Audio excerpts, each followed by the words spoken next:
السلام علیکم ورحمۃ اللہ وبرکاتہ۔ ناظرین کیسے ہیں جی؟ مزاج ٹھیک ہیں آپ کے؟ مال بچہ ٹھیک ہے؟ یہ دیکھیں جی، میرے ساتھ اس وقت میرے سب سے عزیز دوست جناب چاچو ظہیر صاحب میرے ساتھ موجود ہیں، اور اس وقت میں یہ کیڑی جائے جی؟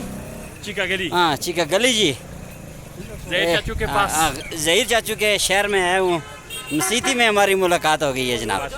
اللہ تعالیٰ ان کی زندگی میں برکت کرے، آمین جی۔ اور یہ جی بزرگاں کی اللہ تعالیٰ یاتی دیا جڑے لوگوں نے دلوں نے اوپر راج کرنے والے لوگ ہیں، اور اخوت و بھائی چارہ، اظہار و قربانی نے جذبے رکھنے والے لوگ، اللہ تعالیٰ ان کی لمبی عمر کرے جناب۔ آمین جی۔ تو بڑی آج خوشی کا مقام ہے جی، اور میں اپنے جتنے بھی ویورز ہیں ان سے یہ گزارش کروں گا کہ یہ پہاڑی زبان، یہ جو ہماری ہمارا پے دادا جو بولتا رہا ہے نا، اس زبان کا کے علمبردار ہیں ایک طرح کے اس دور میں، سمجھ رہے ہیں؟ تو آپ کوشش کریں کہ بھئی یہ پہاڑی زبان آسان کی پہچان جو ہے نا، اس کو کوئی اللہ شولہ ماریں تاکہ آپ کو پتہ چلے کہ کتنے بیاں کا سو ہوتا ہے جناب۔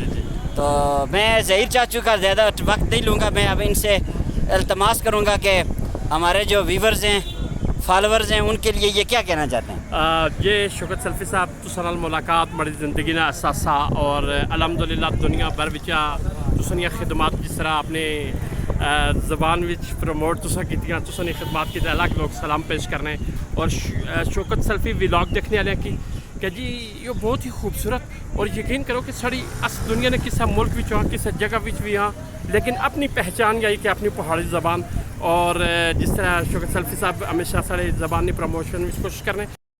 جی شوکت سلفی صاحب دستے جی کہ اخوت و بھائی چارہ یہ ہوا کہ جنہوں اسے کتے نے چڑھے ہوئے اس کاک اپنے، اور جڑے لوگ جنہوں کہہ رہے ہو کڑو کپنے، وہ سارے کچھی ایک کاڑا بنائی تے رکھی تے کچھنے، پھر تو سات لوگ تجھے پتا کہ زیادہ تر لوگ بڑے چلے گچھنے بھائی پڑوس دے جو لوگ ہیں وہ اس کائے سارے نا اور اس کڑو نا انہوں نے خیال رکھن، اور میں کوٹھا چونا اس نے رول پھری چھوڑون کو سنی تھوڑی بہت برف کی اور سٹی چھوڑون کیے جی۔ جی جی بالکل۔ تو یہ جی ظہیر چاچو کا ایک آپ کے لیے پیغام ہے کہ آنڈیاں گمانیاں کا خیال کریں اور اخوت بھائی چارے کو معاشرے میں فروغ دیں جناب۔